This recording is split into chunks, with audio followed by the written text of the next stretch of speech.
Assalamualaikum warahmatullahi wabarakatuh. Alhamdulillahirabbil alamin. Assalatu wassalamu ala asrofil anbiya'i wal mursalin wa ala alihi washabihi rasulillahi ajmain.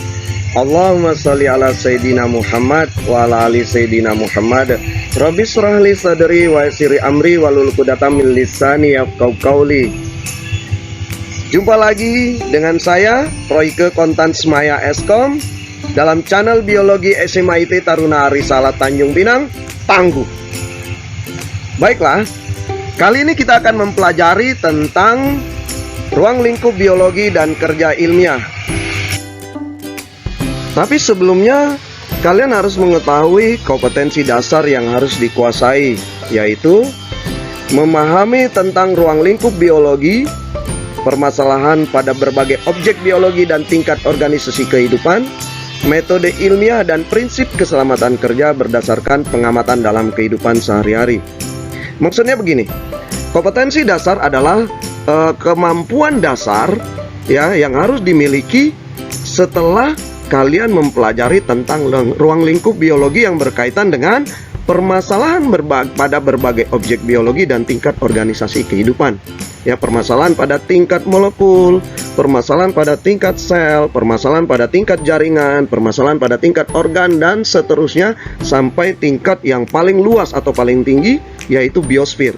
Bumi kita ini adalah tingkat biosfer dari sudut pandang biologi. Ya.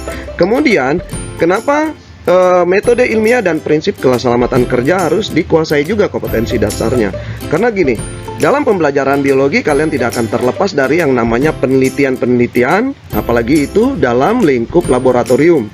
Ya, kalian akan berhubungan langsung dengan peralatan-peralatan yang memiliki resiko, sekalipun itu resikonya sangat kecil, namun tetap memiliki resiko yang bisa membahayakan keselamatan kita.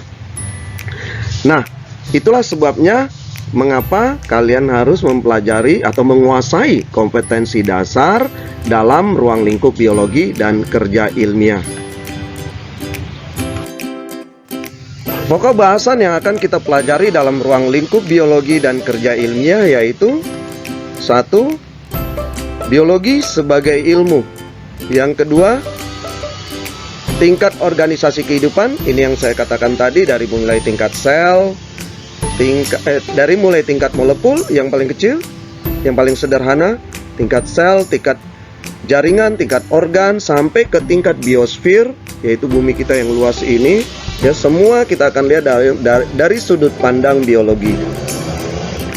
Kemudian kita akan mempelajari tentang cabang-cabang biologi. Selanjutnya, yang terpenting adalah manfaat mempelajari biologi, karena ini yang akan kita gunakan dalam kehidupan sehari-hari, yang akan kita rasakan dalam kehidupan sehari-hari. Kemudian terakhir kita akan mempelajari metode ilmiah. Nah, sebenarnya dalam kehidupan sehari-hari kita selalu berhubungan atau berkaitan dengan yang namanya biologi. Ya. Makanan yang kita makan, kemudian makanan itu zat-zatnya diserap oleh tubuh kita, dimanfaatkan oleh organ-organ tubuh kita menjadi energi. Kemudian ketika kita sakit, kita ke dokter memeriksa organ-organ tubuh kita, mendiagnosa, sampai ke dokter memberikan obat yang harus kita makan. Ya, jadi apakah biologi itu? Biologi terdiri dari dua kata yang berasal dari kata bahasa Yunani, yaitu bios dan logos. Ya. Bios artinya hidup, logos artinya ilmu. Nah, jadi biologi adalah ilmu tentang makhluk hidup dan gejala kehidupan. Ya. Banyak yang mengatakan ilmu yang mempelajari tentang makhluk hidup, itu juga benar. Ya, itu juga benar sebenarnya. Namun kita coba melihat sesuatu yang tidak nampak oleh mata masih dalam ruang lingkup biologi. Contohnya misalnya kehidupan bakteri, ya, itu kita katakan sebagai gejala kehidupan, tanda-tanda yang tidak nampak oleh mata tapi ada kehidupan di dalamnya. Kemudian kehidupan di masa lampau, ya, fosil-fosil dari binatang-binatang purba, kita tidak bisa lagi melihat wujudnya sekarang. ya. Kita tidak bisa lagi melihat makhluknya sekarang, namun tanda-tanda kehidupannya atau gejala-gejala kehidupannya ada. Nah, itulah yang juga dipelajari dan masuk dalam ruang lingkup biologi. Itu sebabnya mengapa biologi adalah ilmu tentang makhluk hidup dan gejala kehidupan. Mengapa harus mempelajari biologi? Ya, ini pertanyaan penting yang harus dijawab. Karena biologi mempengaruhi kehidupan kita sehari-hari, mulai dari hubungan kita dengan lingkungan kita, makanan yang kita makan, hingga penyakit yang dapat menyerang tubuh kita. Jadi, dengan menggali biologi lebih dalam, tentunya kita dapat memanfaatkan makhluk hidup di sekitar kita untuk kehidupan yang lebih baik. Ya, hubungan kita dengan lingkungan, dengan makhluk-makhluk hidup di sekitar kita, ya, baik itu hubungan simbiosis mutualisme yang saling menguntungkan, maupun hubungan simbiosis komensalisme yang dapat menguntungkan salah satu pihak tanpa merugikan pihak yang lain, sampai simbiosis parasitisme yang dapat menguntungkan satu pihak tetapi merugikan pihak yang lain. Contohnya kehidupan hubungan kita dengan bakteri, dengan virus, yang dia bisa menjadi parasit, menjadi sumber penyakit dalam tubuh kita. Sehingga ya seperti apa yang dikatakan tadi, hingga penyakit yang dapat menyerang tubuh kita, kita mengetahuinya, kita bisa mencegahnya, atau kita dapat menemukan obat untuk penyembuhannya. Ya. Dengan memahami biologi diharapkan kita satu, ya, memahami diri kita dan kehidupan di sekitar kita. Jelas seperti tadi, kita dapat ilmunya, kita memahami diri kita, anatomi secara struktur dan fungsi, dan kita mengetahui kehidupan di sekitar kita, baik secara simbiosis mutualisme, simbiosis komensalisme, maupun simbiosis parasitisme. Setelah kita menguasai ilmunya, secara otomatis meningkatkan kualitas hidup kita, kualitas kita berpikir, sikap kita, kualitasnya meningkat. Karena sikap kita dan ilmu kita meningkat kualitasnya, maka kita akan menjadi lebih baik terhadap, atau lebih bijaksana terhadap lingkungan kita. Artinya kita akan menjaga ekosistem, ya, habitat di sekitar kita, dan menjaga kebersihan lingkungan kita. Baiklah, biologi sebagai ilmu atau sebagai sains memiliki ciri-ciri. Yang pertama, konkret. Apa itu konkret? Yaitu objek kajiannya nyata, ya. Ketika kita mempelajari makhluk hidup, baik kita maupun makhluk hidup di sekitar kita, kita mempelajari makhluk yang pernah hidup di zaman dahulu kala atau di masa lampau, dengan tanda-tanda atau gejala-gejala kehidupannya melalui fosil-fosilnya, sampai kehidupan atau organ-organ di dalam tubuh kita, anatomi di dalam tubuh kita yang dia bersifat nyata, bisa dilihat, ya, sekalipun tertutup, ya, tapi ketika tubuh kita dibelah, maka kelihatan konkret dan nyata. Begitu juga kehidupan di dalam dasar laut, ya, walaupun kita tidak bisa melihatnya secara langsung, tapi ketika kita masuk, ketika kita nyelam, baik menggunakan peralatan selam maupun tidak, kita bisa melihat kehidupan atau habitat ikan-ikan, ya, yang ada di terumbu karang dan terumbu-terumbu karang sebagai habitat ikan-ikan tersebut. Itulah kenapa ciri-ciri biologi sebagai sains adalah konkret, objek kajiannya nyata. Kemudian, biologi sebagai sains memiliki ciri-ciri logis. Artinya begini, ya, dapat diterima oleh nalar atau masuk akal. Jadi nggak mungkin, ya, biologi mempelajari sesuatu yang sifatnya tahayul. Ada sebagian pendapat mengatakan bahwa ada makhluk astral yang bisa saja mendiami tubuh kita. Ya, dia memang hidup, ya, dia memang hidup, sepertinya hidup atau apalah katakan, tapi makhluk-makhluk itu tidak bisa ditarik dalam kehidupan nyata, tidak bisa dilihat baik menggunakan mikroskop biasa maupun menggunakan mikroskop cahaya, ya, tidak seperti bakteri atau virus yang tidak tampak oleh kasat mata, tapi ketika menggunakan mikroskop cahaya dia bisa terlihat jelas, ya, kehidupannya atau gejala-gejalanya atau pola hidupnya bisa terlihat jelas, tidak seperti makhluk astral yang tidak bisa ditarik dalam kehidupan nyata. Ilmu juga memiliki ciri-ciri objektif. Apa itu objektif? ya. Kebenaran yang didapatkan didasarkan atas data-data tanpa pengaruh pendapat pribadi. Jadi tidak sekonyong-konyong langsung muncul kebenaran tanpa ada data-data pendukungnya. Oke. Selanjutnya, dia bersifat universal. Apa itu universal? Kebenaran biologi tadi secara teori berlaku secara umum, bisa diterima kebenarannya secara umum, tidak untuk kepentingan salah satu pihak, ya, atau untuk kepentingan pihak yang lain. Dia berlaku secara umum. Kemudian dia bersifat sistematis. Apa itu sistematis? Untuk mendapatkan kebenaran tadi, ya, langkah-langkahnya urut sesuai dengan metode ilmiah. Kita menentukan dulu pokok permasalahannya, kemudian kita menentukan hipotesanya, kebenaran sementara, kemudian kita melakukan kajian. Setelah melakukan kajian, didukung oleh data-data yang ada, maka akhirnya kita mendapatkan kebenaran yang sesungguhnya. Dan yang terakhir, biologi sebagai sains memiliki ciri-ciri empiris. Apa itu empiris? Kebenaran yang didapatkan tadi dapat dibuktikan dengan pengamatan, penelitian, atau eksperimen, ya, sehingga dia bersifat empiris, dapat dibuktikan kebenarannya. Baiklah, untuk selanjutnya maka kita akan masuk pada pokok bahasan kedua, yaitu struktur organisasi kehidupan. Pokok bahasan kedua dari ruang lingkup biologi dan kerja ilmiah ini yaitu tingkat organisasi kehidupan.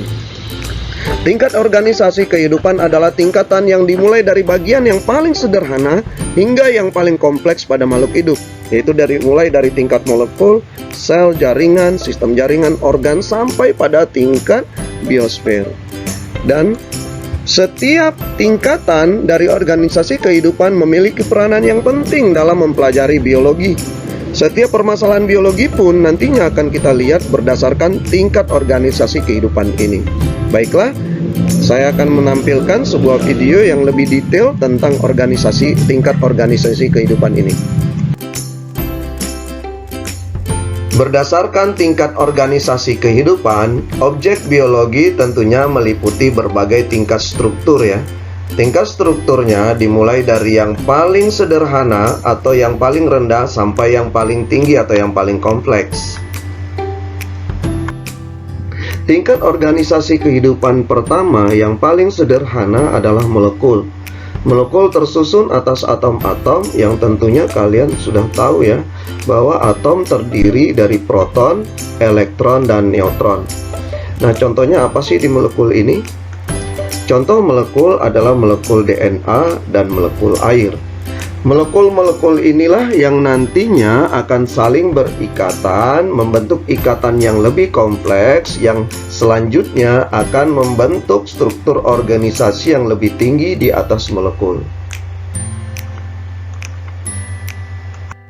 Sebagaimana penjelasan sebelumnya, molekul-molekul saling berikatan, membentuk ikatan kompleks yang selanjutnya membentuk struktur yang lebih tinggi di atas molekul, yaitu organel sel. Dalam tingkatan organisasi kehidupan, sel merupakan tingkatan yang tersusun atas organel-organel sel.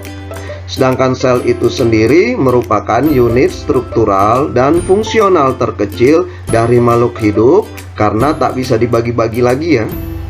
Sel dapat melakukan metabolisme, itu sebabnya sel memiliki kemampuan untuk tumbuh dan berkembang. Makhluk hidup ada yang terdiri dari satu sel, ya, contohnya bakteri. Tapi sebagian besar makhluk hidup memiliki banyak sel atau multiseluler, contohnya seperti kita, manusia, hewan, tumbuhan, jamur, dan alga. Selanjutnya, sekumpulan sel-sel yang memiliki struktur yang sama dan melakukan fungsi tertentu membentuk struktur yang lebih tinggi di atasnya, yaitu jaringan. Nah, jaringan ini hanya ditemukan pada organisme multiseluler atau organisme yang memiliki banyak sel. Kemudian, sekumpulan jaringan yang bekerja sama untuk melakukan fungsi tertentu akan membentuk organ. Organ tentunya hanya ditemukan pada organisme multiseluler saja ya. Contohnya organ lambung kita yang terdiri atas banyak jaringan seperti jaringan epitel, jaringan otot, dan jaringan penyokong.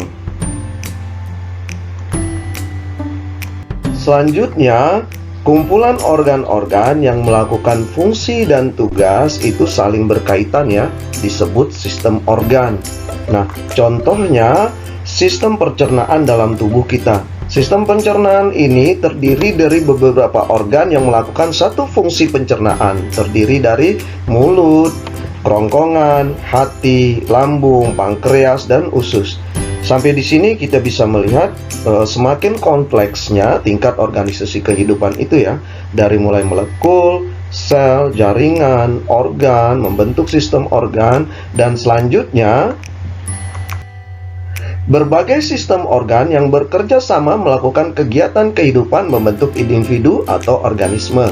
Ya, contohnya membentuk seekor hewan, yaitu dari berbagai sistem organ seperti sistem organ pencernaan, sistem organ otot, sistem organ hati, itu bekerja sama melakukan kegiatan kehidupan membentuk individu atau organisme. Nah, tingkat organisasi kehidupan selanjutnya atau di atasnya adalah kumpulan individu atau organisme yang sejenis. Kita garis bawahi ya, kumpulan individu atau organisme yang sejenis yang hidup pada tempat tertentu dalam waktu yang sama akan membentuk populasi. Contoh dari populasi adalah misalnya sekumpulan pohon kelapa yang tumbuh di kebun atau sekumpulan semut yang sejenis yang hidup di batang pohon. Selanjutnya, beberapa populasi yang saling berinteraksi pada satu tempat tertentu akan membentuk komunitas. Jadi yang perlu kita pahami adalah terdiri dari beberapa populasi ya. Beberapa populasi pada satu tempat yang saling berinteraksi, dia akan membentuk komunitas. Contohnya di satu sawah terdiri dari beberapa populasi tanaman padi, bangau, ular, kodok, dan serangga. Tingkat organisasi kehidupan yang mencakup organisme dan lingkungan abiotiknya atau lingkungan yang tidak hidup dan saling mempengaruhi atau terjadi hubungan timbal balik antara makhluk hidup dengan lingkungannya, inilah yang disebut ekosistem. Contohnya, dalam satu ekosistem darat di mana lingkungan biotiknya terdiri dari produsen, karnivora, herbivora, pengurai, dan lain-lain. Dan lingkungan abiotiknya terdiri dari udara, air, tanah, matahari, dan lain-lain.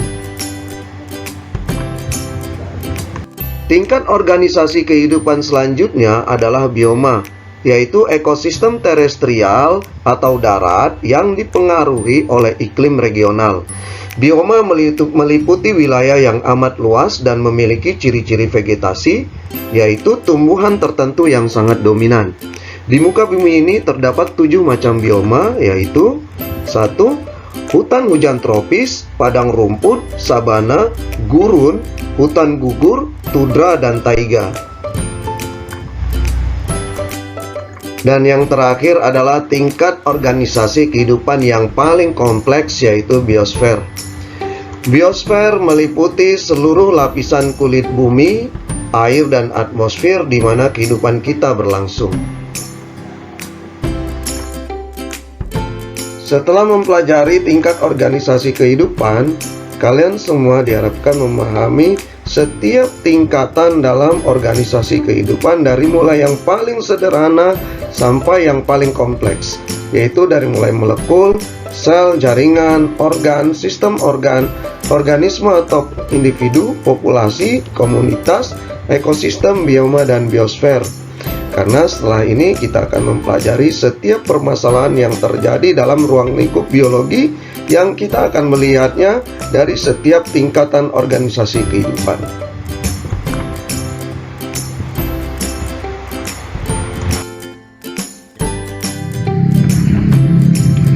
Dari video detail yang menjelaskan tingkat organisasi kehidupan tadi, kita dapat mempelajari permasalahan pada objek biologi berdasarkan tingkat organisasi kehidupan yang paling rendah, yaitu yang paling sederhana atau pada tingkat molekul.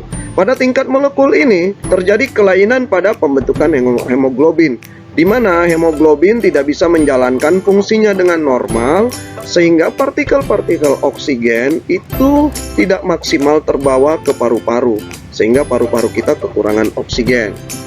Ya. Kemudian pada tingkat selanjutnya itu pada tingkat sel, di mana sel darah merah abnormal berbentuk bulan sabit atau siklemia. Ya, di mana sel darah merah tidak menjalankan fungsinya dengan normal karena dia berbentuk bulan sabit. Selanjutnya pada tingkat jaringan, yaitu kelainan osteoporosis pada tulang. Ya, ini biasanya terjadi kalau kita lihat pada anak-anak di usia dini. Harusnya osteoporosis itu terjadi pada usia lanjut ya, karena penyerapan kalsium pada usia lanjut itu sangat sedikit sehingga terjadi pengeroposan pada tulang. Namun karena kelainan osteoporosis terjadi pada pembentukan oleh jaringan tulang, maka ini bisa terjadi pada anak-anak di usia dini, sehingga anak-anak di usia dini ketika dia jatuh yang mestinya tulangnya kuat, tapi karena terjadi kelainan osteoporosis maka tulangnya rapuh dan terjadi kepatahan tulang. Oke, selanjutnya pada tingkat organ, kelainan pada organ mata, penglihatan menjadi tidak normal. Ini juga biasanya terjadi pada anak-anak usia dini, dimana karena kekurangan nutrisi yang dibutuhkan oleh organ mata, sehingga anak-anak di usia dini tidak bisa melihat jauh dengan normal dan tidak bisa melihat dekat dengan normal, atau terjadi kerabunan pada pada hari senja ya. Nah, kerabunan seperti ini biasanya itu terjadi bukan pada anak-anak usia dini ya. Ini biasanya terjadi pada usia-usia lanjut, dan itu kalau terjadi pada usia lanjut ya itu normal saja. Tapi kalau pada usia dini ini yang terjadi sangat tidak normal. Kemudian pada sistem organ, gangguan pada sistem pernapasan karena infeksi virus mengakibatkan afiksi, yaitu seperti terjadi ISPA, infeksi saluran pernapasan. Ini bisa disebabkan oleh virus ya. Virus tadi menginfeksi tubuh kita, terjadi peradangan pada saluran pernapasan kita yang disebut ISPA, infeksi gangguan pernapasan. Nah, selanjutnya pada organisme, tingkat organisme, yaitu tubuh seorang lemah karena infeksi virus. Nah, ini mungkin saja bisa terjadi karena begini. Karena infeksi virus tadi, akhirnya antibodi kita bekerja sangat keras. Dan pada saat antibodi bekerja sangat keras, dia membutuhkan energi yang sangat besar. Sehingga energi yang ada dalam tubuh kita itu terserap oleh antibodi tadi, sehingga tubuh kita menjadi sangat lemah. Nah, kemudian pada tingkat populasi, penyebaran virus dari satu orang ke orang lain. Contohnya misalnya, saya terinfeksi virus influenza ya. Nah, karena saya berada dalam satu rumah bersama keluarga saya, akhirnya apalagi kalau dalam rumah saya itu tertutup ya, tidak tersirkulasi dengan baik karena ada AC lah, air condition, sehingga udara yang berputar hanya udara yang ada di dalam ruangan itu saja, sehingga partikel atau droplet dari mulut saya ketika saya berbicara itu terbawa oleh sirkulasi udara yang berputar di situ-situ saja, sehingga masuk ke dalam saluran pernapasan pada keluarga saya.